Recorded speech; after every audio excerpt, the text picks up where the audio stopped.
অন্তর্বর্তীকালীন সরকারের ধর্ম বিষয়ক সাবেক উপদেষ্টা খালিদ হোসেন সরকারের কোষাগার থেকে চিকিৎসা বাবদ ৮২ লাখ টাকা প্রায় ৮২ লাখ টাকা কিন্তু নিয়েছে, এমনই একটা অভিযোগ উঠেছে। এখন অন্তর্বর্তীকালীন সরকার যখন ছিল, অর্থাৎ প্রায় ১৭-১৮ মাস কিন্তু অন্তর্বর্তীকালীন সরকার এক্সিট করছিল বা থাকছিল। সো এই অন্তর্বর্তীকালীন সরকার যতদিন ছিল তখন যে উপদেষ্টারা ছিল, সেই উপদেষ্টারা কিন্তু বিভিন্ন সুযোগ সুবিধা কিন্তু বুক করে সরকারের কোষাগার থেকে বিভিন্ন টাকা পয়সা নেয়, এরকম কিন্তু অভিযোগ উঠে এসেছে। তো রাইট নাও বর্তমানে যে অভিযোগটা উঠে এসেছে সেটা হচ্ছে ধর্ম বিষয়ক উপদেষ্টার বিষয়ে খালিদ হোসেন। উনি হচ্ছে বিদেশে চিকিৎসার জন্য যায় এবং সরকারের যে কোষাগার আছে সেখান থেকে প্রায় ৮১ লাখ সামথিং প্রায় ৮২ লাখ টাকা কিন্তু এখান থেকে নেওয়া হয়। এখন সরকারের যে ঊর্ধ্বতন কর্মকর্তা কর্মচারী বা মন্ত্রী বা উপদেষ্টা যারাই থাকে না কেন, তাদের কিন্তু চিকিৎসার জন্য কিন্তু সরকার পারমিশন, অর্থাৎ সরকার থেকে পারমিশন নিয়ে সরকারের কোনো ঊর্ধ্বতন কর্মকর্তা বা মন্ত্রী বা প্রতিমন্ত্রী যাই হোক না কেন, মানে গভর্নমেন্টের যে প্রসিডিউর আছে সেটা অবলম্বন করে বিদেশে গিয়ে চিকিৎসা নেয়, তাহলে কিন্তু সেই চিকিৎসার যে টাকাটা সেটা কিন্তু সরকার বহন করে বা সরকার দেয়।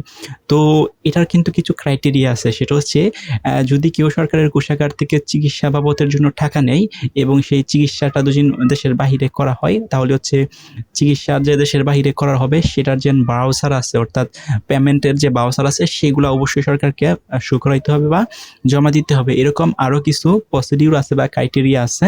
যদি সরকারের কোষাগার থেকে কোনো কর্মকর্তা বা কর্মচারী টাকা নেয় সরকারের অনুমতি সহ, তাহলে বেশ কিছু ডকুমেন্টও কিন্তু সাবমিট করতে হয়। কিন্তু ধর্ম বিষয়ক যে উপদেষ্টা ছিলেন খালিদ হোসেন, এরকম কোনো ব্রাউজার বা এরকম কোনো ডকুমেন্ট কিন্তু জমা দেয়নি, এরকম একটা অভিযোগ উঠেছে। এখন শুধুমাত্র ধর্ম বিষয়ক যে উপদেষ্টা ছিলেন খালিদ হোসেন, উনি বাদেও কিন্তু আরও বেশ কিছু উপদেষ্টার নামও কিন্তু উঠে এসেছে। তারাও কিন্তু সরকারের কোষাগার থেকে চিকিৎসা বাবদের জন্য হিউজ অফ অ্যামাউন্ট কিন্তু টাকা নিছে।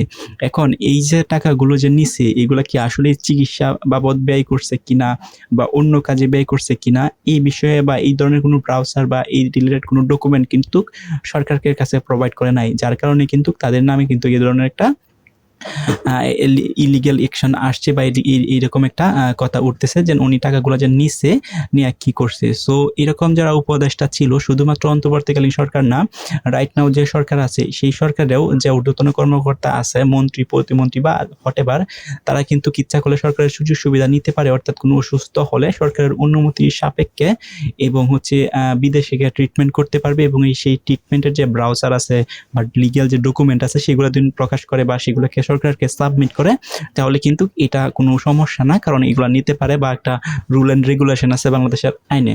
সো আইনের বহির্ভূত কিন্তু কেউ যদি এরকম কিছু করে তাহলে কিন্তু এটা কখনোই অ্যাকসেপ্টেবল না এবং তার বিরুদ্ধে কিন্তু একটা অ্যাকশন নেওয়া পসিবল বা সম্ভব হয়ে থাকে।